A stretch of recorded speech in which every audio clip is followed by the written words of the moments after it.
More than 100 days and 75 years. 100 days of the highest rate of civilians slaughtered in the 21st century. Israel killing more than 10,000 children in what UNICEF has called a graveyard of children. 100 days of dropping 2,000-pound bombs hundreds of times on the very spaces families were crammed to seek shelter,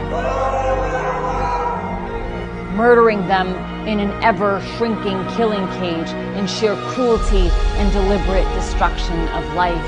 100 days of burning children's flesh down to the bone with illegal white phosphorus, and of destroying 400,000 homes to rubble and forcibly displacing 2 million people, 90% of the population, of bombing 320 schools so children in Gaza have no access to an education, ensuring lost generations, of destroying the healthcare system and decimating nearly every hospital, bombing them with patients in them and systematically targeting 637 doctors and healthcare professionals, an entire class of medicine, while injuring 60,000 so that they succumb to their wounds and die slow, painful deaths. Not enough to massacre them in their homes, but to massacre them in their hospital beds. 100 days of bombing bakeries and purposefully burning food while denying aid trucks in, so an entire civilian population of 2.3 million is mass starved.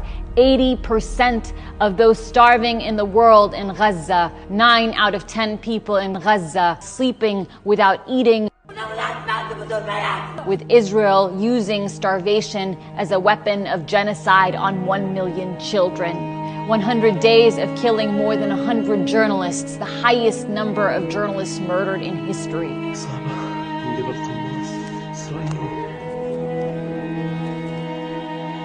Destroying 169 press offices while banning uncensored foreign journalists in so no one can report the truth from Gaza. 100 days of Israel cutting off telecom and internet services while it burns entire communities alive, killing families in the dark.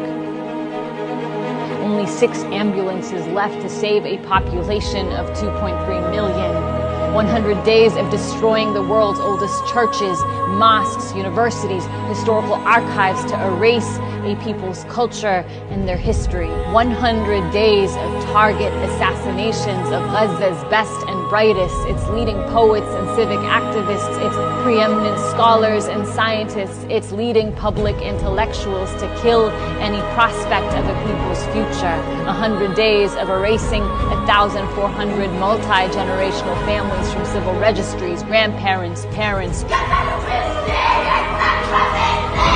children and babies, sniping at women sheltering in churches, pulverizing cemeteries, raising caskets, desecrating the living and the dead, executing children, holding white flags in cold blood in front of their parents and parents in front of their children, field executions of innocent civilians, stripping them, thrusting their bodies on top of one another like cattle, and sexually assaulting the elderly, the disabled, men, women, and children, burning their bodies with lighters, electrocuting them, crushing their bones. 100 days of forcing thousands of mothers to undergo C-sections without anesthetics, to torture the living to death.